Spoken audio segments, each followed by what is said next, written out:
Hi, my name's Stuart McAlpine and I'm a farmer from Bunteen in Western Australia, and I farm about 5,000 hectares in the area, mainly cropping but sometimes some livestock as well. So I've been farming with a more biological activity probably for the last 9 years now. So in the whole farm sort of over about 8 years with a real focus on encouraging as much biological activity as possible. So I have a real philosophy that we can't ignore any of the three factors of soil health. So you've got your chemical, physical and biological, and I personally don't believe that you can achieve what you want to achieve by ignoring any of those factors when you start looking at the health on your farm.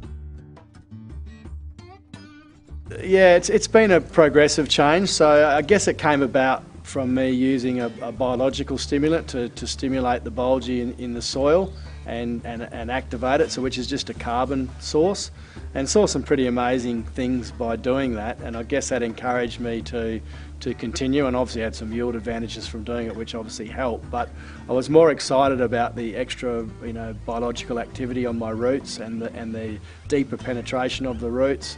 And then lots of signals from different people, truck drivers coming back from the bin on those dry seasons, sort of, the samplers asking, why our quality was better than everyone else's, people coming in and doing soil testing and wanting to know whether we'd deep rip the whole farm. And I said, why is that? And he said, well, your soils are just so much softer than everyone else's.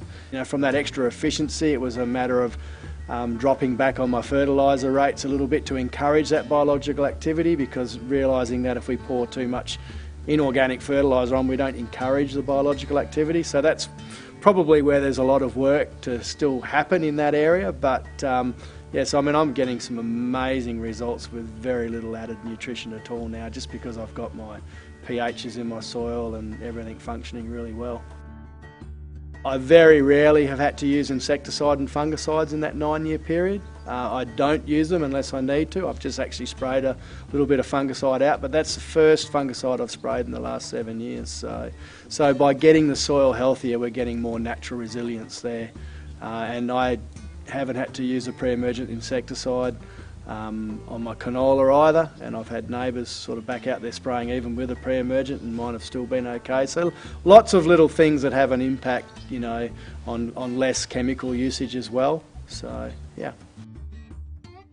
And I sort of feel that maybe to really go to the next level, we need to start looking at going back to some pastures again, and some diversity in those pastures, with lots of different species, and maybe some cell grazing and stuff like that as part of a continued cropping regime, just to build some more diverse carbon signals in the soil, and maybe use some of that outer season rainfall by encouraging some perennials or biennial type native grasses that I have been trying to encourage in certain areas of the farm, and reducing the risk. I think we are running into problems with pesticides. We see increased resistance to chemicals and insecticides and pesticides every year, and our herbicides. So we need to learn how to be more resilient